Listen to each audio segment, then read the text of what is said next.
Привет, привет! Меня зовут Людмила, и с вами Людмила Шпакова в потоке. Наш сегодняшний разбор, мои дорогие, называется так. Какие чувства он вам демонстрирует, а что есть на самом деле? И у нас с вами будет 3 позиции. Выкладываю их перед вами. Загадывайте ваших мужчин. И мы с вами, как обычно, начнем с сигнификации. Значит, просигнифицирую ситуацию между вами, чтобы вы узнали, да, себя, свою ситуацию.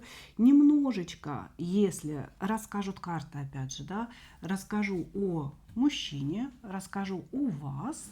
Так, сейчас я секундочку все сделаю так, чтобы было ровненько, да, перед вами. Вот, значит, после сигнификации мы с вами делаем некую такую сравнительную характеристику, да, что мужчина демонстрирует, что он показывает, и что есть на самом деле в области его чувств, в области его сердца. И мы начинаем. Двоечки, троечки идут у нас в ожидание, и мы начинаем с единичек. Так, что между вами? Ну, между вами переписки в основном. Что нам показывают? Переписки, которые сейчас не ведутся. Да? Их нет. Их нет.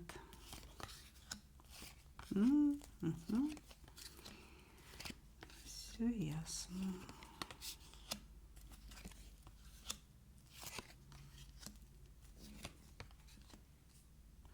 Ну, что мне показывают? Мне показывают классическую, на самом деле, схему. Да, то есть здесь мужчина – это ваш интернет-знакомый.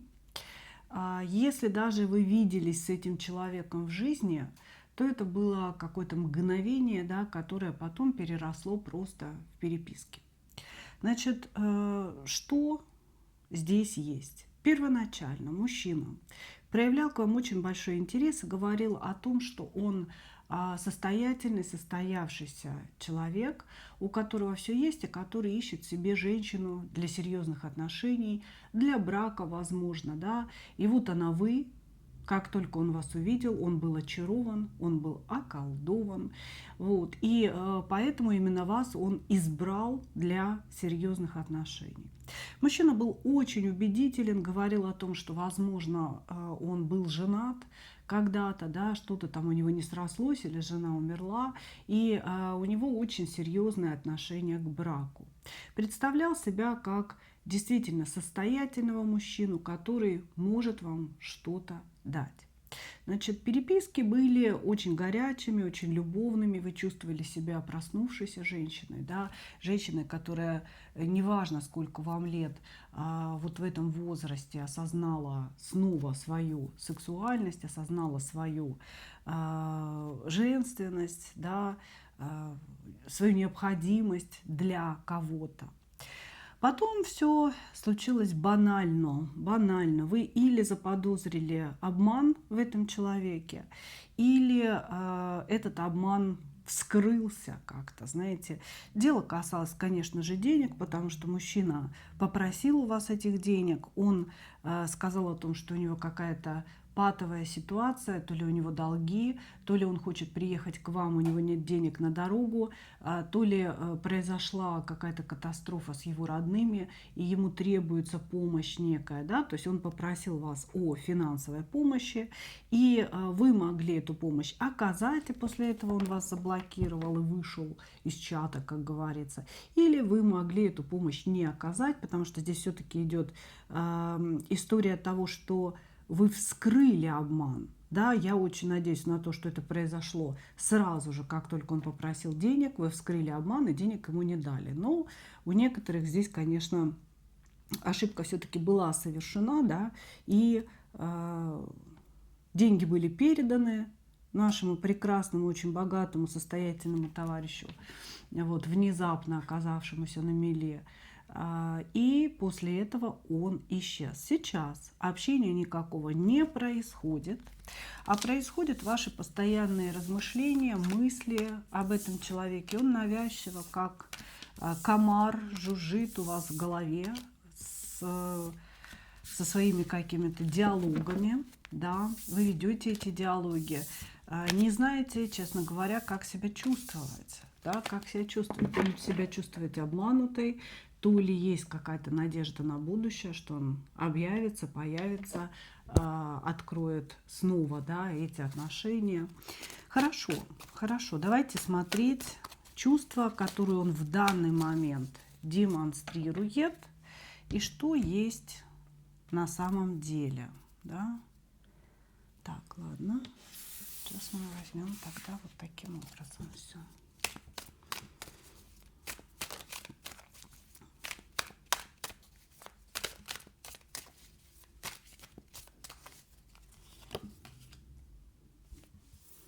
Так, что он демонстрирует в данный момент?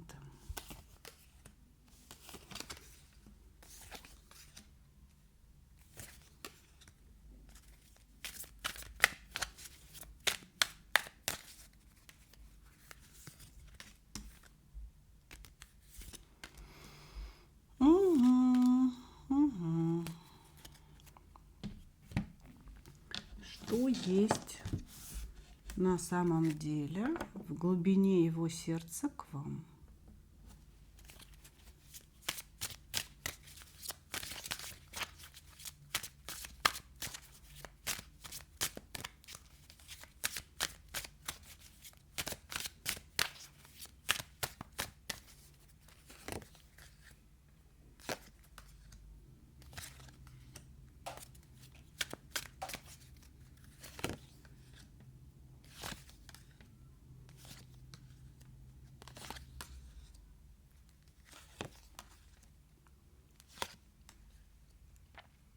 Угу. Так, ну, что он демонстрирует?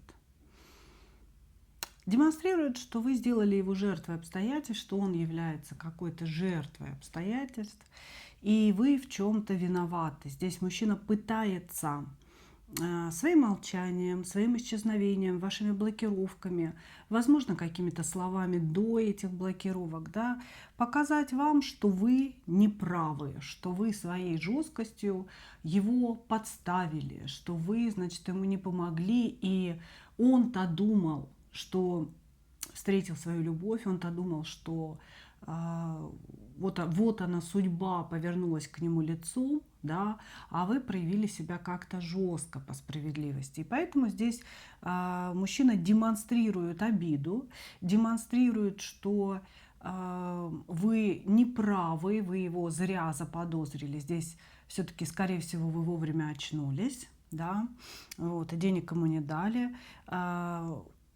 что вы зря его заподозрили в нечестности, что вы зря, значит, жестко с ним поступили, не проявили к нему сострадания, и поэтому он жертва обстоятельств.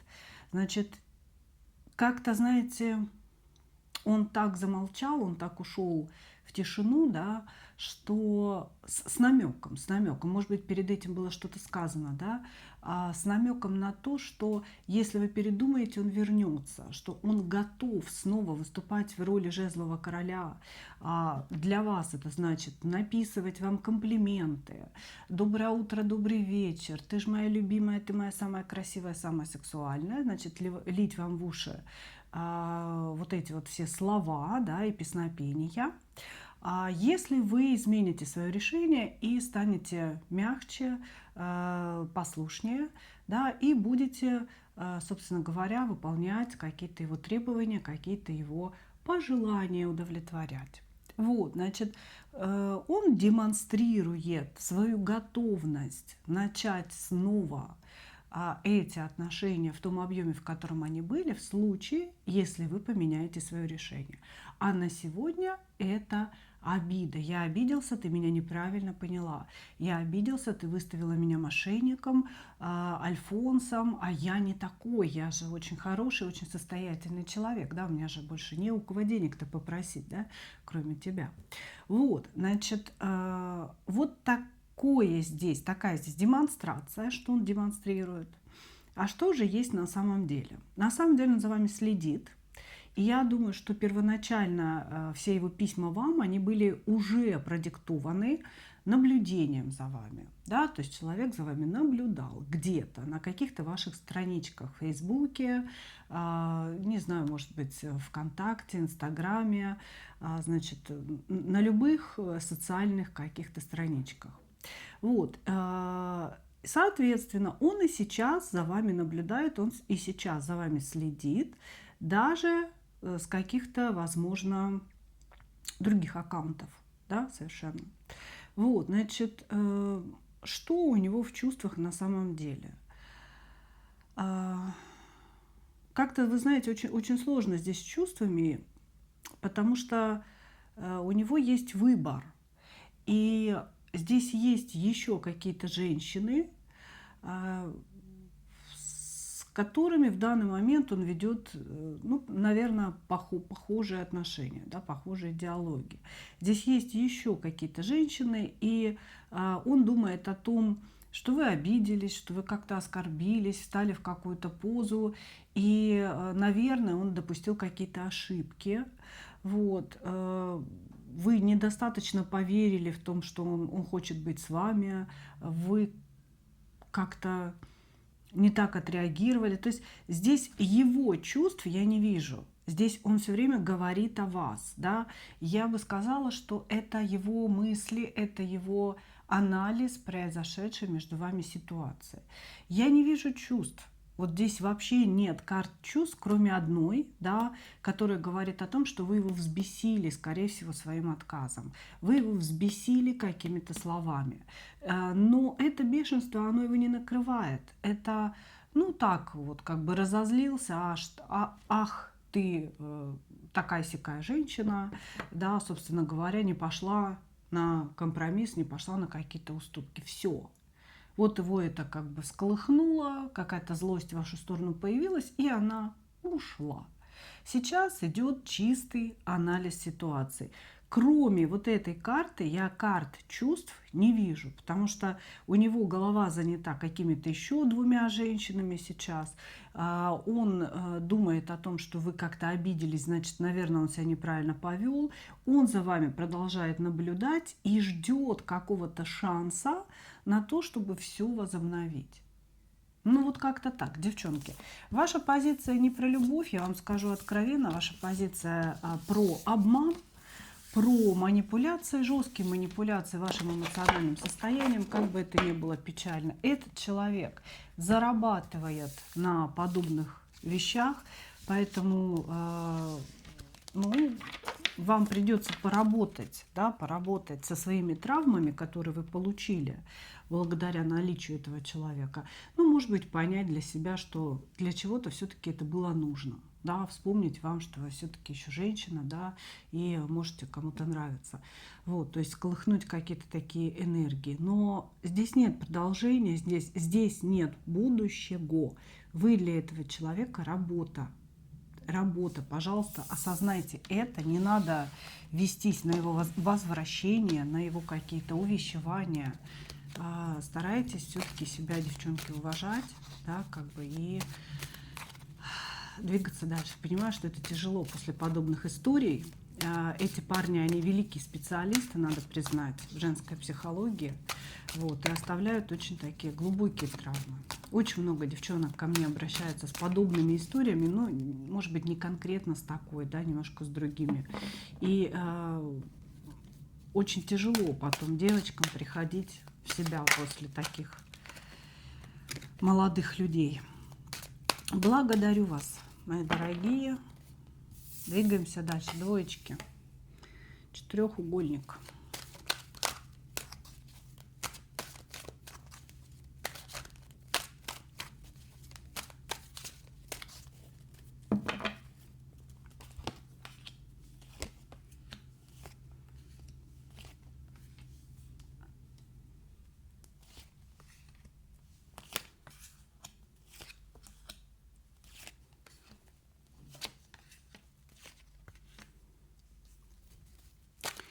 Что между вами? Значит, между вами. Ну, как мне говорят, вы можете быть замужем, мужчина может быть женат, но обе ваши семьи, пожалуй, разваливаются, да, если так можно сказать. Скорее всего, вы хотите развестись со своим мужем и не можете уйти в никуда, не можете уйти в какую-то пустоту, потому что, скорее всего, давно уже замужем, да, и привыкли просто, что кто-то есть за спиной. Вот, значит, а мужчина вот этот, ну, он тоже говорит, что он недоволен своим браком и хотел бы, значит, найти свою настоящую любовь, но держится в этом браке из-за каких-то плюшек, из-за какой-то зоны комфорта. Да? То есть я не развожусь, я не могу, не хочу разводиться по одной простой причине. Там у меня квартира, там у меня дача, там у меня машина, а все это заберет жена. Да, вот что-то в этом роде. Вот, значит, здесь у всех на данном этапе разбиты сердца, потому что между вами, ну, такая серьезная любовь получилась, вспыхнула. И это были очень такие сильные эмоции, сильная страсть в сторону друг друга. Но страсть эта на данном этапе натолкнулась уже на какие-то камни преткновения. Да, может быть, вы не поняли друг друга, поругались. Может быть, вы стали провоцировать мужчину на развод и на то, что вы тоже разведетесь, и мы будем вместе, а он не хочет этого, да. Или он стал вас провоцировать: иди разведись с мужем, а я когда-нибудь разведусь со своей женой. Такое тоже может быть, да. То есть сейчас вы, скорее всего, находитесь в ссоре. Каждый из вас ну, тоже в каком-то анализе таком пребывает, вот, и взвешиваете, конкретно вы сейчас взвешиваете все за и против, за этого мужчину, да, или против этого мужчины. А мужчина может быть моложе вас, вы жезловая королева, он кубковый паж, или он вас моложе значительно, или этот человек, ну, гораздо менее зрел, чем вы. Вот я скажу так, да, то есть жезловая королева – это женщина, которая сама себя обеспечивает, которая работает, которая крепко стоит на ногах, да, и всегда знает, что она хочет. Потому что жезловые, они видят, как большие стратеги, да, они видят дорогу впереди себя, знают, какие действия надо предпринять, и очень активно всегда двигаются по ним, по дороге. Кубковый паж, ну кто это такой? Это человек, который про поговорить, про поболтать, про повеселиться вместе. Он хорошенький, он мягкий, нежный, когда нужно, да, и такой вот вроде как уступчивый мужчина, но абсолютно бесхребетный. Абсолютно бесхребетный, у которого могут быть еще такие, знаете, детские представления о жизни. Человек, который, может быть, сам ничего не заработал в этой жизни, также вот он женился на своей жене, да, а у нее уже это все было, что есть, вот. И, собственно говоря, мало что из себя представляет в вашей паре. Окей, хорошо, смотрим, что этот человек демонстрирует, что есть на самом деле. Подвину все колоды.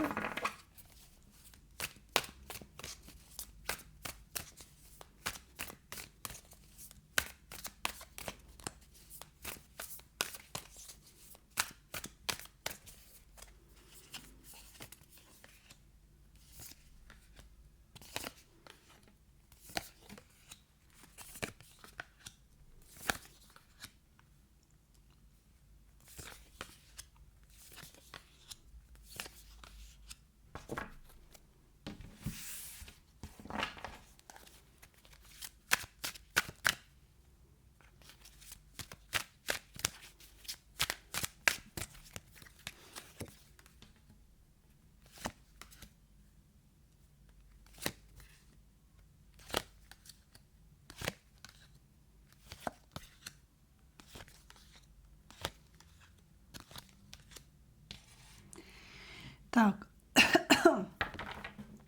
итак, что он демонстрирует? Здесь, конечно, чувства есть, сразу хочу сказать.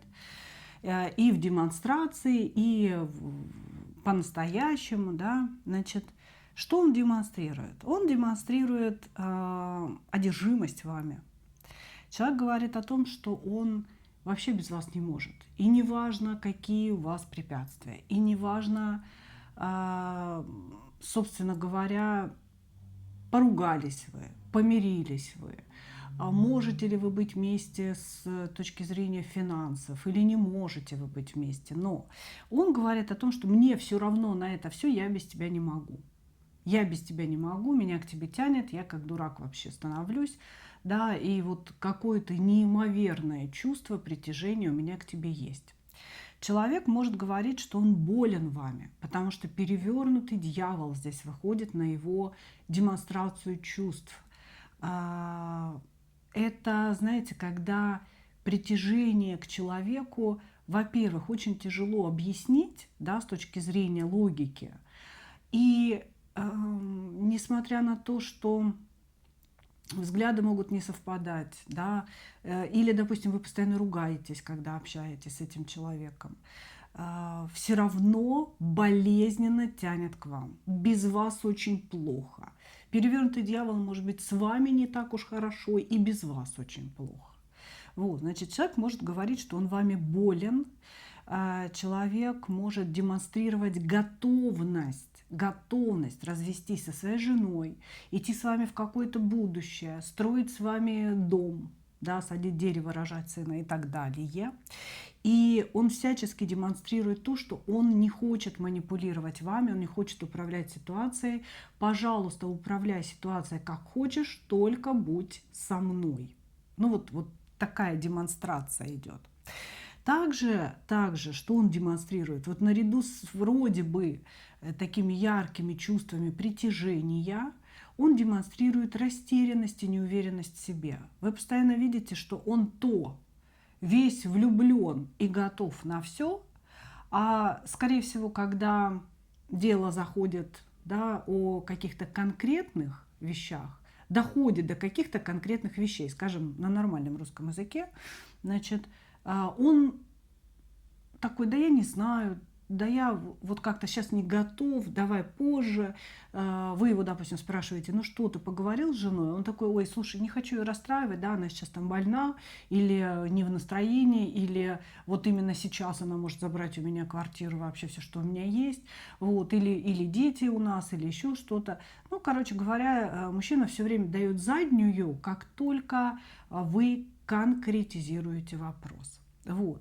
И тут получается очень интересная история.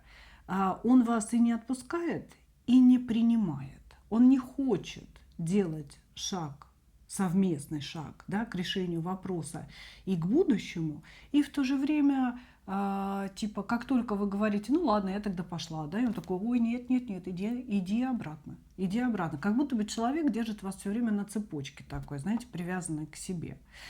Вот, значит, что же на самом деле? На самом деле он вас любит. Конечно, он вас любит. Он испытывает страсть к вам, он испытывает любовь к вам, он испытывает к вам нежность.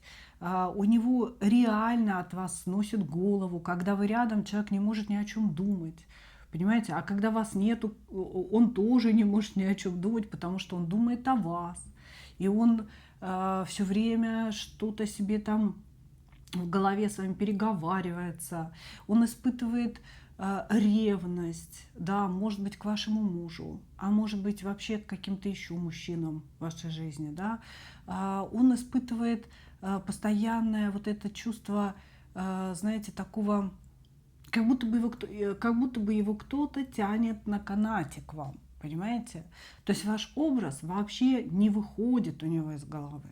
Я бы сказала так: этот человек действительно вас любит, и он поддается эмоциям, да, постоянно. Но вот здесь опасность, да, этого человека для вас в том, что он абсолютно не умеет планировать свою жизнь, видеть будущее так, как это делаете вы, потому что вы жезловая королева, вы как стратег, да, наперед все знаете.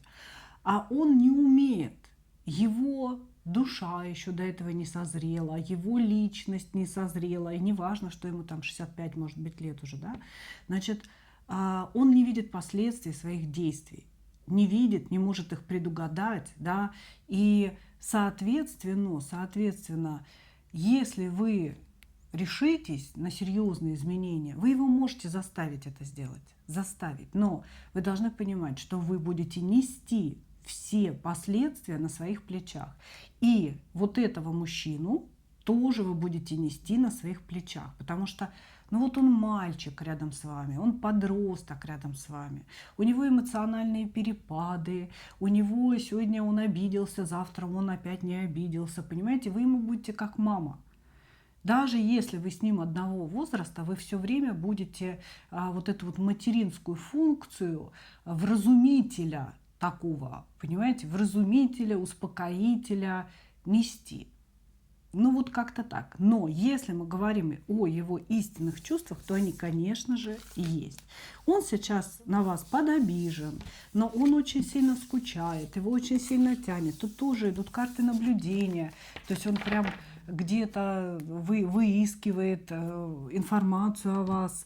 Вот, и ревность, и какая-то боль, понимаете? И вот ощущение какого-то ущемленного самолюбия ребенка, когда мама вдруг, вот знаете, мама вдруг рожает второго ребенка, да, и вот, допустим, первый ребенок, старший ребенок, он еще не вырос, и он еще не получил достаточного объема любви от матери, допустим, ему там года 3, 4, 5, и рождается еще один ребенок в семье, да, и вот это вот какая-то ущемленность, да, и ревность своей матери к этому другому существу, почему она любит его, да, мне кажется, больше, чем меня, и ущемленность внутренняя, да, своих чувств, она мне не додает что-то, понимаете? То есть вот здесь у человека действительно переживание ребенка или подростка относительно вас, что вот вы что-то не додаете, что вы даете что-то большее кому-то другому. Вот я ущемлен в своих чувствах, понимаете? Я недополучаю что-то. Вот такие здесь ощущения. Благодарю вас. Двигаемся дальше.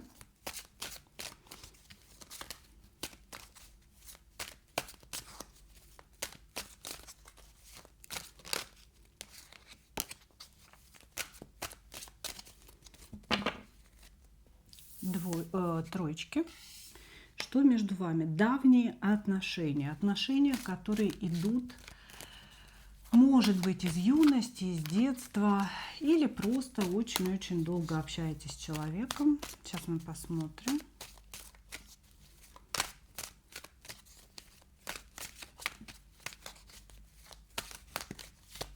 Да, что ж такое? Колода прямо у меня застревает. Угу. Что-то все позиции сегодня у нас про какую-то молчанку, обиды, прятки. Все в этом духе. Да. Двоечка мечей как блокировки. Значит, здесь или этот мужчина вынырнул, как говорится, из прошлого, из ниоткуда. Когда-то у вас были отношения с ним в глубокой юности, и тут он появился вновь, написал вам в интернете «Привет, любимая» и так далее. Вот и я. Да? Или это человек, которого вы давно знаете, и, может быть, и не было никаких отношений, была дружба, семейная дружба, да, дружба с семьями, или какая-то личная дружба, или коллеги вы по работе, да, и дружили долгое время. И тут, как говорится, началось. Но у очень многих, у большинства, это будет, знаете, человек из прошлого, который возник. Вот, то есть не было, раз, нарисовался.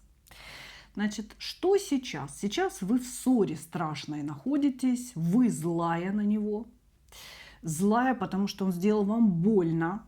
Значит, вы злая, вы его рубанули, значит, ссору устроили вы, потому что вам было тяжело пережить какие-то обстоятельства, или его поведение, или то, что он сказал. да, что тоже к поведению относится, безусловно. Короче, здесь поругались вы не на шутку, на самом деле. Башни, конечно, я не вижу, но высказано было здесь много. И он вам, да, по рыцарю мечей накостылял словами, да, и вы его рубанули. Он мог много здесь чего наговорить лишнего, а вы могли просто сразу так вот, знаете, как королева мечей делает. Она же особенно не ругается, она же не кричит. Она просто так смотрит на экран телефона и говорит: заблокировать. Тык. Все. Это как раз манера королевы мечей. И вот этот вот рыцарь мечей, значит, несется во весь опор, там орет в трубку, да, ну или если звонил, то орал в трубку, если, значит, писал, то продолжает писать какие-то гадости, и тут он тынс, не может отослать сообщение. Почему? Потому что королева мечей сказала заблокировать. Вот, значит, что-то в этом роде у вас произошло. Значит, в целом, что между вами? Но здесь тоже попахивает четырехугольником, или же здесь женат мужчина. Вот, значит, вы дама более состоятельная, чем он. Я не скажу, что вы прям какая-то миллиардерша, богатейка, да, но у вас все в этой жизни, ну, все необходимое сделано, я бы так сказала, да, с финансовой точки зрения. Есть крыша над головой, есть то, что вас радует, постоянная работа, вы сами себя обеспечиваете. То есть вы очень такая самодостаточная женщина, самодостаточная и очень интеллектуальная, очень интеллектуальная. И поэтому вы, ну, не позволяете мужчине разговаривать с вами с позиции какой-то такой подковыки, да, а вот этот мужчина, он злится на то, что вы более состоятельны, чем он. Он злится на то, что в жизни вы добились большего, чем он. Он прям рядом с вами себя чувствует ничтожеством. Вот прям ничтожеством. И это его убивает. И поэтому ему хочется не допрыгнуть до вас, например, а вас как-то, знаете, опустить на свой уровень, сказать какую-то гадость, сказать какую-то пошлую шутку в вашу сторону, чтобы вы бухнулись на его уровень, и чтобы посмотреть на вас и сказать: ну вот, да, что ты там нос-то задирала? Такая же, как и я, тоже здесь в грязи ползаешь. Вот, значит, мужчина почему-то озлоблен. Озлоблен, потому что он завидует вам и пытается как-то в своих глазах себя оправдать этой злостью, понимаете? То есть тут у вас в вашей ссоре как-то замешано ваше благосостояние, деньги. Может быть, если вы замужем, ваш муж, да, то есть он, может быть, пытался там в сторону вашего мужа какие-то шуточки кидать, и вы его быстренько осекли. Короче говоря, здесь все дело, да, если вы не поняли, из-за чего была ссора, то карты нам здесь сразу все показали. Все дело в том, что мужчина вам завидует, рядом с вами чувствует себя ничтожеством. И поэтому все так произошло. А теперь к его чувствам. Итак, что мы демонстрируем?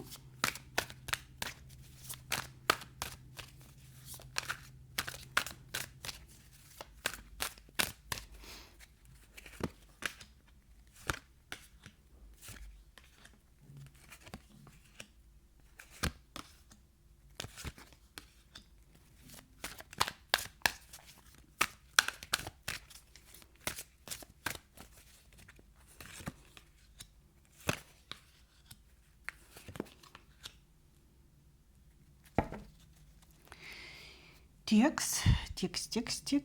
Ну, вот так положу. Так, и что там у нас на самом деле?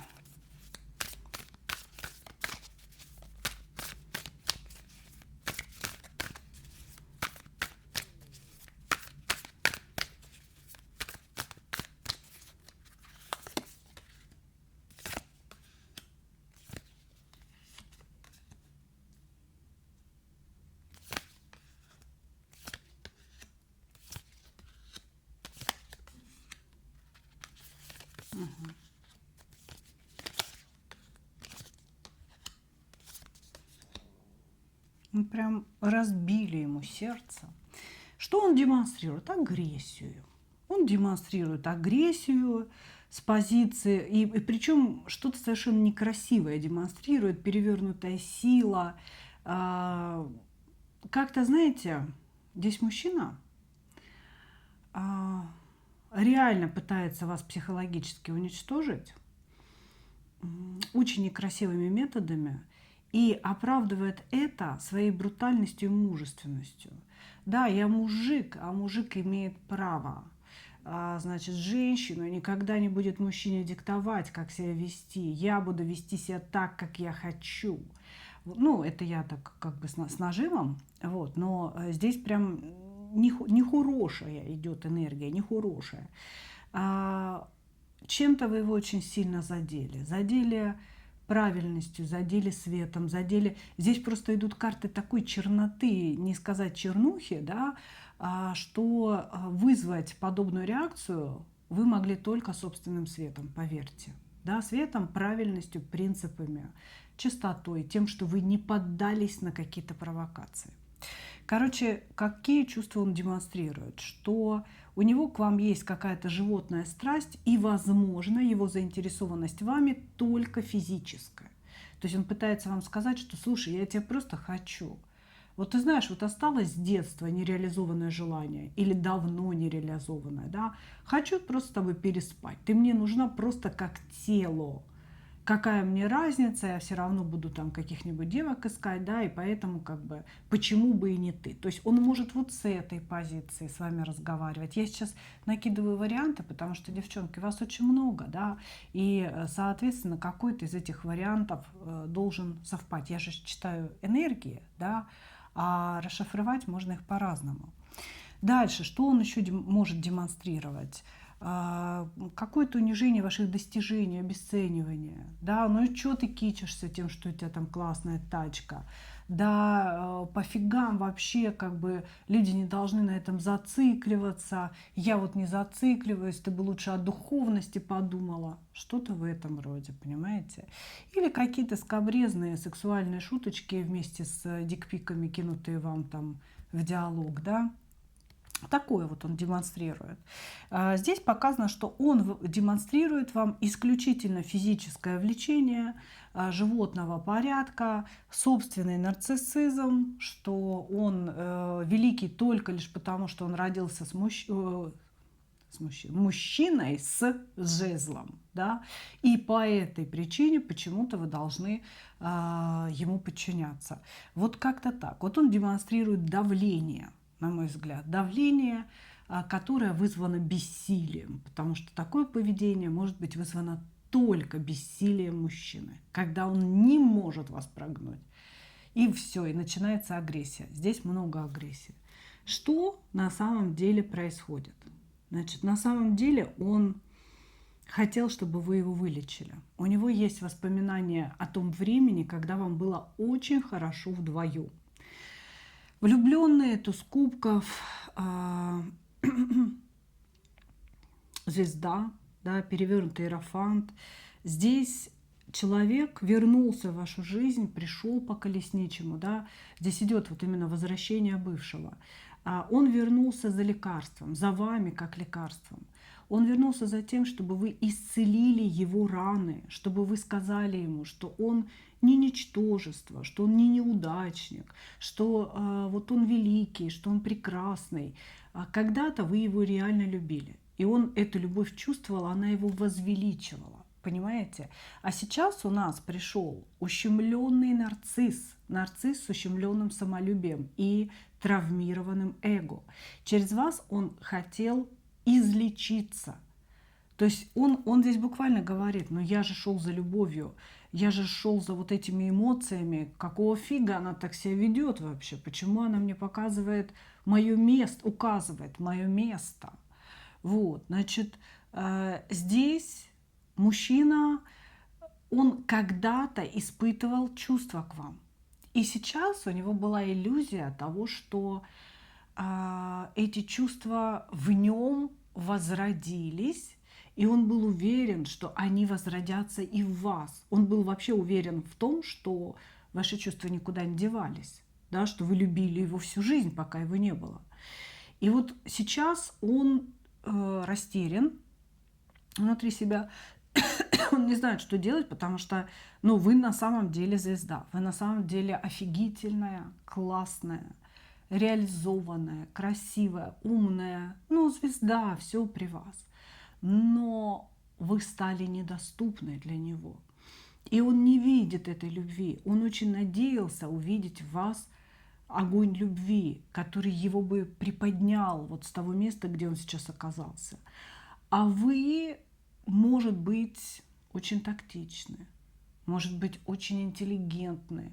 И очень интеллигентно вы ему сказали, что ты знаешь, да, когда-то любовь была, когда-то она была, но сейчас я выросла, я вышла замуж, я реализовалась, и я тебя вижу немножко по-другому. Да, оставайся в прошлом, оставайся вот тем образом мальчика, юноши, да, молодого мужчины, который был когда-то. То есть вот вы ему как-то так, во-первых, вы с ним ведете себя очень интеллигентно, спокойно, и его это просто выводит из себя. Ваше спокойствие и ваша вот какая-то правдивость и искренность. Понимаете? Он обижен. Внутри него рыдает навзрыд маленький мальчик. Да? Он обижен на то, что вы не приняли, на то, что вы не согрели, на то, что вы не дали любви, не зашили его раны, не излечили его, не дали ему все. Понимаете? Он рассчитывал на любовь. Конечно, у него есть к вам чувство, да, но это скорее чувство ожидания. Ожидание, что вы осветите своим солнцем внутренним его какую-то неудавшуюся жизнь. Понимаете? И, конечно, внутри сейчас обида на нереализованные планы, на то, что вы оказались не такой, как он бы хотел. Вот такая здесь позиция, понимаете?